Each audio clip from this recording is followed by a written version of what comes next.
کیا کہا ڈاکٹر نے؟ حدید صاحب ناک کرتے اندر آئے اور نازیہ بیگم کو اپنی بہن کے پاس بیٹھے دیکھ کر پوچھنے لگے۔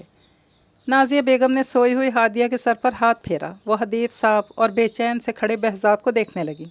مبارک ہو، آپ پھر سے تایا بننے والے ہیں، مسکراتی بولی حدید صاحب کچھ حیران ہوئے، پھر بہزاد کے یا ہو کے نعرے پر مسکرا دیے۔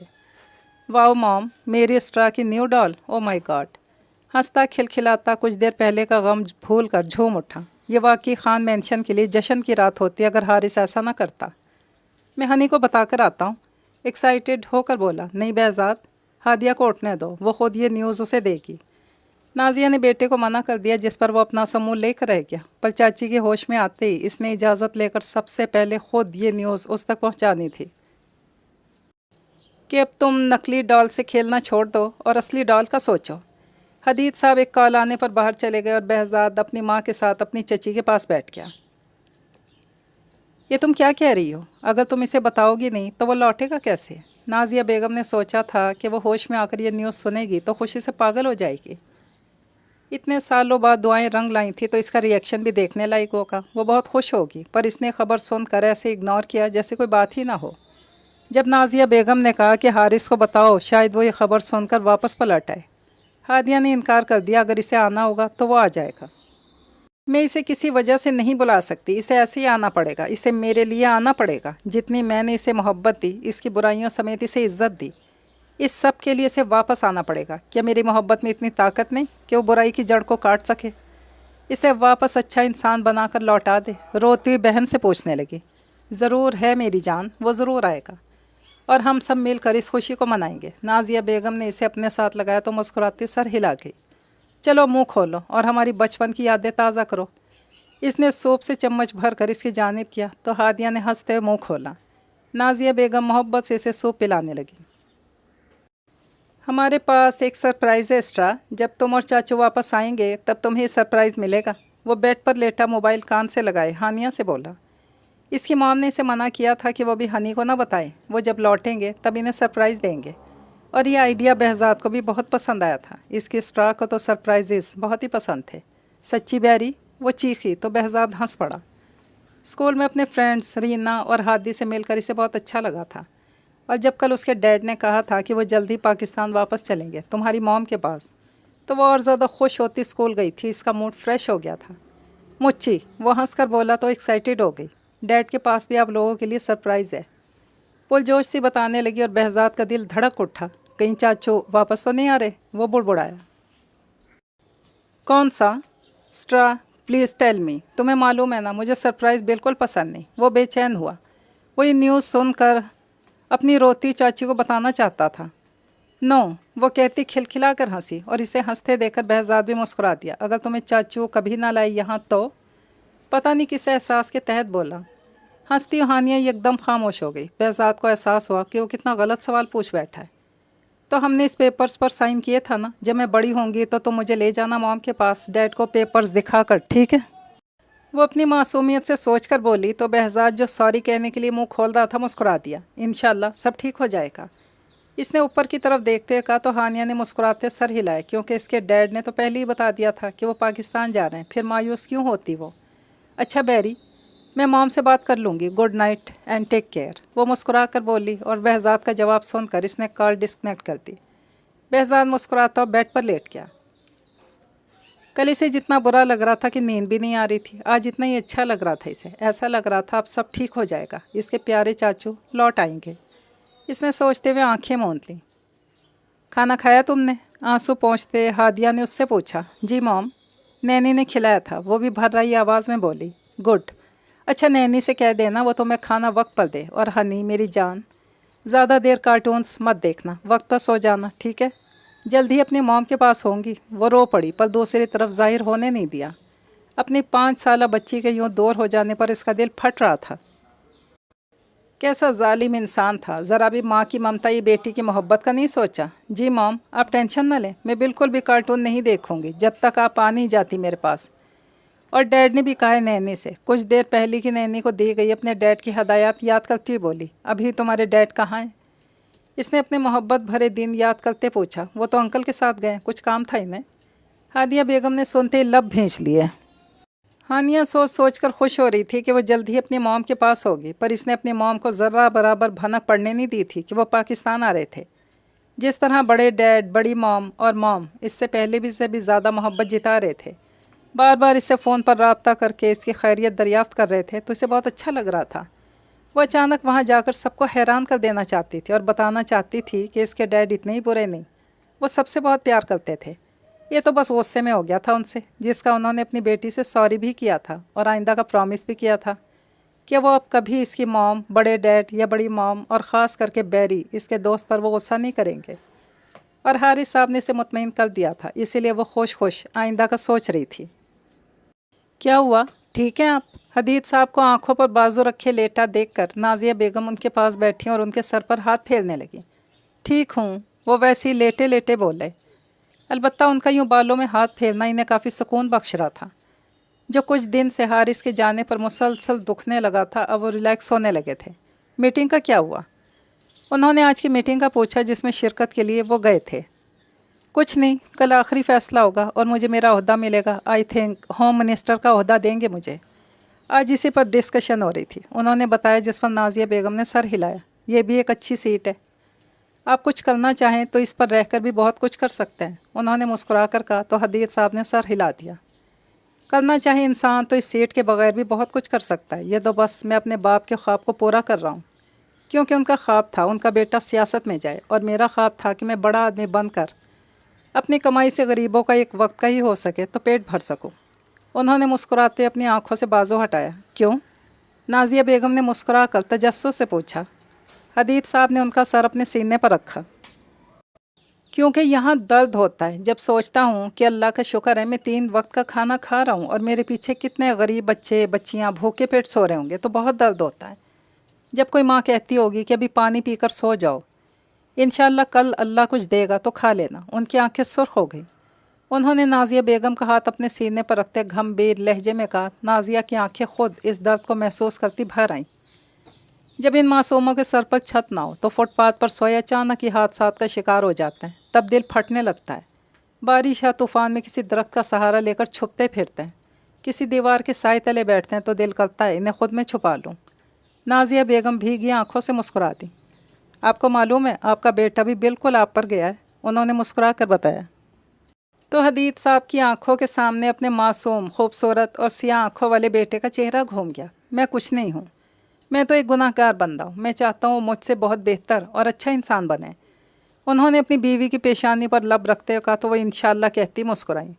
حارث ایسا کیوں نہیں حدید؟ ان کی مایوسی بھری آواز گھمبیر ماحول میں گونجی۔ وہ ہم سے اچھا ہے، صرف غلط صحبت میں پڑ گیا، انشاءاللہ جب سیٹ ہو جاؤں گا تو اسے مجبور کر دوں گا کہ واپس آئے، اور سارے غلط دوستوں سے بھی اس کی جان چھڑوا دوں گا، یہاں پر اچھا سا کاروبار سیٹ کر دوں گا اسے۔ انہوں نے اپنے مستقبل کے پلانس بتائے تو وہ سر ہلا گئی۔ ویسے ہادیہ کو چاہیے تھا کہ وہ اسے بتا دیتی اپنے بچے کا، اس کا حق تھا جاننے کا، شاید اس سے وہ لوٹ بھی آئے۔ انہوں نے کچھ سوچتے ہوئے کہا، میں نے کہا تھا اس سے، پر وہ کہہ رہی تھی اسے ایسے ہی واپس آنا پڑے گا، مزید سن نہیں رہی، اپنی ضد پہ اڑ گئی۔ نازیہ بیگم نے بے بسی سے کہا، اچھا ٹھیک ہے، کل میں بات کروں گا اس سے، بڑا بھائی مانتی ہے نا مجھے، ضرور میری بات ماننے کی۔ انہوں نے مسکراتے ہوئے کہا، وہ دوائی وقت پر کھاتی ہے؟ وہ نہیں چاہتے تھے جب حارث لوٹے اپنی بیوی کی بابت ذرہ برابر بھی شکوہ کرے۔ یہ بھی کھلا کر آئی ہوں، نازیہ بیگم نے ان کی تسلی کروا دی۔ رات میں اپنی سیاہ چادر پورے نیلے آسمان پر اوڑھ کر اسے سیاہی میں لپیٹ لیا تھا۔ اس سیاہی کی خوبصورتی بڑھاتے چمکتے ستارے، دلکش روشن چاند نے اسے مزید خوبصورت بنانے کے لیے اپنا حسن بخشا تھا۔ سیاہ آسمان پر اللہ کی بنائی نعمتیں جتنا حسین منظر پیش کر رہی تھیں، زمین پر آج اسی قدر خوف اور دہشت طاری تھی۔ اس دل دہلا دینے والی رات میں جب سب اپنے اپنے بستر میں دب کے خواب خرگوش کے مزے لوٹ رہے تھے، 3 وجود سیاہ کپڑوں میں تاریکی کا حصہ بنے، آنکھوں میں مکروہ عزائم سجائے، حدید خان کے عالی شان مینشن پر نظریں ٹکائے دیوار کی آڑ میں چھپے کھڑے تھے۔ حارث نے گھر میں لگے کیمرہ کو ڈی ایکٹیویٹ کر دیا تھا، جس سے انہیں پکڑے جانے کا کوئی خطرہ نہیں رہا تھا۔ گارڈز کی تعداد صرف 2 تھی جو اس وقت گیٹ پر کھڑے تھے۔ انہیں ہینڈل کرنا کوئی بڑی بات نہیں تھی، اس لیے وہ پورا پلان بنا چکا تھا۔ تو میرے ساتھ آؤ گے؟ فواد اور براق تم یہیں رکو گے، ہمیں باہر کی صورتحال سے آگاہ کرو گے، کوئی بھی گڑبڑ دیکھو تو سب سے پہلے الرٹ کرنا، حارث نے سرگوشی میں کہا۔